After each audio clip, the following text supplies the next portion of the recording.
আসসালামু আলাইকুম, আমি নাইম দক্ষিণ কোরিয়া থেকে সবাইকে স্বাগত জানাচ্ছি আমার ইউটিউব চ্যানেল নাইমিলিতে। যদি ভালো লাগে তাহলে সাবস্ক্রাইব, আর যদি ভালো না লাগে দেখতে থাকুন, দেখতে দেখতে ভালো লাগা ভালোবাসা হয়ে যাবে ইনশাআল্লাহ। দর্শক, সারা দেশ জুড়ে এখন একটাই আন্দোলন, ধর্ষণের বিচার চাই, ধর্ষকের ফাঁসি চাই। ফাঁসি চাওয়ার পাশাপাশি আমার ধারণা বা আমাদের নতুন একটু ইনক্লুড করা দরকার যে ধর্ষকের নুনু প্রতিদিন আধা ইঞ্চি করে কাটাও চাই। এরপর 1 মাস লাগায় কাটানোর পরে তারপরে তারা ক্রস ফায়ার দোক, ফাঁসি দেখ, যেটাই দোক, আন্দোলনটা একটু যেন ভয়াবহ পর্যায়ের হয়। তো আলহামদুলিল্লাহ সারা বাংলাদেশের আমজনতা এই মুহূর্তে বহুত বছর পরে একটা আন্দোলন হৃদয় কাড়ছে, আর এই কাড়াটা খুব জরুরি। এটা নিয়ে যদিও ইতিমধ্যে একটু সংঘর্ষ হয়েছে। গতকালকে ছাত্র ইউনিয়ন পরিষদ তারা প্রধানমন্ত্রীর বাসভবন ঘেরাও সহ স্বরাষ্ট্র মন্ত্রণালয় ঘেরাওয়ের পদক্ষেপ নিলে আপনার পুলিশের বাধার মুখে তারা পড়ে, সেইখানে তারা আন্দোলন চালিয়ে যায়। ইভেন এখনো প্রতিনিয়ত ছাত্রলীগ, ছাত্রদল সবাই মিলে এই আন্দোলনে একাত্মতা জানিয়েছে। আর এই আন্দোলনের মাঝখানে নতুন একটা খবর হচ্ছে যে, যদিও খবরটা 2 দিন আগের, মানে এটা হচ্ছে রবিবারের খবর, যে আপনাদের খেয়াল থাকার কথা যে ঢাকা ইউনিভার্সিটির এক ছাত্রী বিয়ের প্রলোভন দেখিয়ে ধর্ষণ নামক একটা মামলায় ভিপি নূর সহ 6 জনের বিরুদ্ধে যে মামলাটি করেছিলেন, পরপর 2টা মামলা করেছিলেন, তো সেই মামলার কিন্তু একটা নতুন আপডেটিং আছে। এটা আমরা সিলেট এমসি কলেজ এবং নোয়াখালীর বেগমগঞ্জের আমাদের বোনের ধর্ষণের ঘটনায় আসলে ওই বিষয়টা এখনো আমরা অনেকটা ভুলে গেছি। বাট আপডেটিংটা হচ্ছে যে গত রবিবারে আপনার এই ছাত্রী, তার যে মামলার অ্যাডভোকেট আছেন হেমায়েত উদ্দিন, তাকে নিয়ে ঢাকা মহানগর হাকিম মাহমুদা খানম ওনার আদালতে তারা নতুন করে আরেকটা আবেদন করেছেন। সেই আবেদনটা ছিল যে আপনার ভিপি নূর সহ এখানে যে আসামিরা আছে তাদেরকে অ্যারেস্ট করার। তবে আমি প্রসঙ্গত আবার বলি যে এই মামলায় ভিপি নূরের যে ইনক্লুডিংটা সেটা প্রশাসন নিশ্চিত করবে, বাট জনতার আদালতে ভিপি নূরের এখানে আসলে যে সিস্টেমে তাকে ইনক্লুড করা হয়েছে এটা জাস্ট মামলাটাকে একটু আলোচিত করা ছাড়া কিছু না। তবে হ্যাঁ, এই ঘটনার প্রধান এবং অন্যতম আসামি যিনি মামুন, যেই ছাত্র, তার বিরুদ্ধে গ্রেপ্তারি পরোয়ানা জারি করা এটা একদম ফরজে আইন। এখন আমার সাথে অনেকে দ্বিমত করবেন, কিন্তু ভাই আপনার খেয়াল রাখা উচিত আমরা ধর্ষণের বিরুদ্ধে। আপনি দেখেন যে ছাত্রলীগের ঢাকা মহানগর উত্তরের যিনি সভাপতি আছেন সবুজ আল সাবা, তাকে কিন্তু গ্রেপ্তার করা হয়েছে। আজকে আরেকটা মামলা হয়েছে একজন সাবেক রানিং ওসির বিরুদ্ধে, সাবেক না, আর এই মামলাও করেছেন কনস্টেবল ওই থানারই। এটা নিয়েও কিন্তু প্রসিডিং হচ্ছে। তারপর হচ্ছে যে বিভিন্ন জায়গায় যেখানে ধর্ষণ হচ্ছে সাথে সাথে কিন্তু মামুনুলের বিষয়টা আসলে অনেকটাই অনাকাঙ্ক্ষিত ভাবে, আমি জানি না কেন তিনি ধরাছোঁয়ার বাইরে আছেন। প্লাস 2 হচ্ছে যে আমাদের এই অ্যাডভোকেট যেটা নিশ্চিত করেছেন যে মাননীয় আদালত এই ছাত্রীর দেওয়া যে আবেদনটা সেটা গ্রহণ করেছে। তারা মামলার নথি পর্যালোচনা করে বলেছেন যে মামলাটি আমলযোগ্য, আর মামলাটিকে নথিভুক্ত করারও নির্দেশ দেওয়া হয়েছে।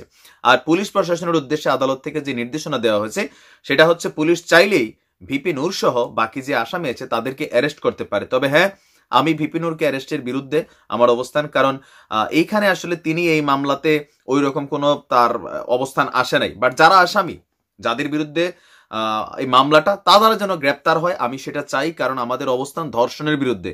কে করলো, কাল লুক করলো সেটা জরুরি না, এই মুহূর্তে ধর্ষণের মামলা আসলেই এটা যেন প্রসিডিং করা হয়।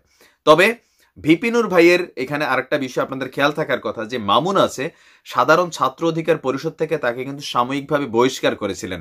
পাশাপাশি তিনি 3 সদস্যের একটা তদন্ত কমিটি গঠন করেছেন, আর এই তদন্ত কমিটির রিপোর্ট এখন পর্যন্ত কিন্তু জনতা জানতে পারেনি। আমি জানি না যে কোনো এক অজানা কারণে ভিপি নূর ভাই বিষয়টা কি ভুলে গেছেন, বা এই তদন্ত কমিটি তারা কি রিপোর্ট দিল। মামুনকে তিনি, আপনাদের খেয়াল থাকার কথা, লাইভে এসেই বলেছেন যে মামুনের এই বিষয়টা তিনি ওইভাবে জানতেন না, বাট যেহেতু তার বিরুদ্ধে অভিযোগ আসছে তারা সাময়িক বহিষ্কার করেছে, তদন্ত কমিটি গঠন করছে। এখন আজকে কিন্তু প্রায় আপনার 2 সপ্তাহের কাছাকাছি।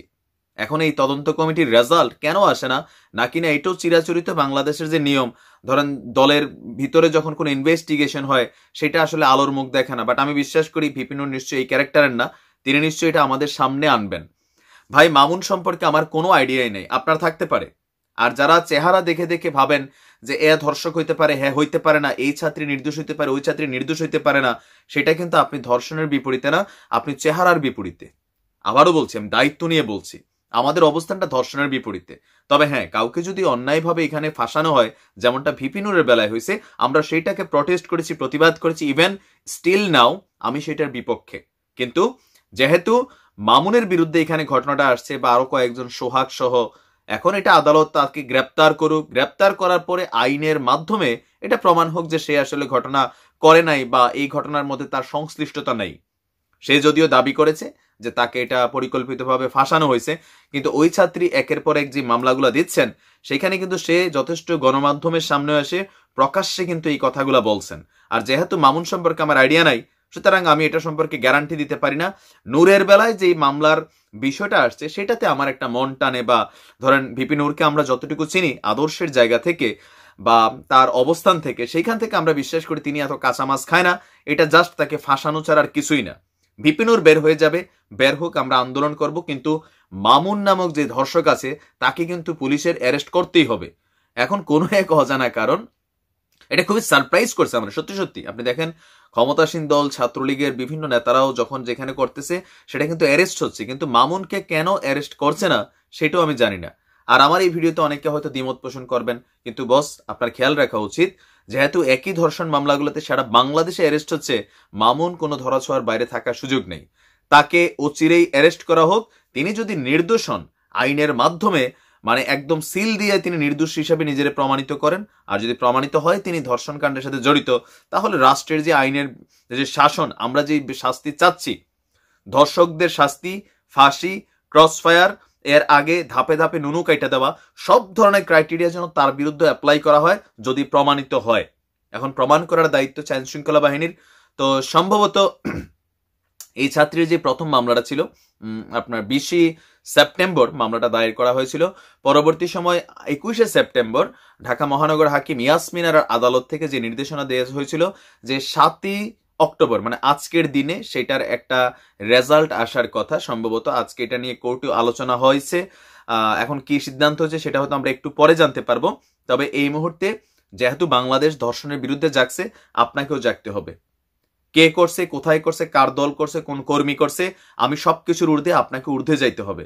আমাদের অবস্থান ধর্ষণের বিরুদ্ধে। তবে হ্যাঁ, এই ছাত্রীর মতন যারা আছেন, অতীতের বিভিন্ন সময়ের মতন আজকেও বলতে চাই, বিয়ের প্রলোভন দেখিয়ে ধর্ষণ মামলার ক্রাইটেরিয়াতে এই ধারাটারও আমার মনে একটু পরিবর্তন করা খুব জরুরি হয়ে গেছে। কারণ অনেকে আছে পরিকল্পিতভাবে ফাঁসাই দিচ্ছে যে হয়তো পুরানা রিলেশন শেষ হয়ে গেছে। আপনি এই ছাত্রীটাই 10 মাস আগের ধর্ষণ আজকে আসছে, আবার এই যে পুলিশের ওসির যেটা আসছে সেটাও কিন্তু 4 বছর আগের ধর্ষণ মামলা এখন আসছে। সারা দেশেই কিন্তু এই মামলাটা আচমকা বাইরে গেছে।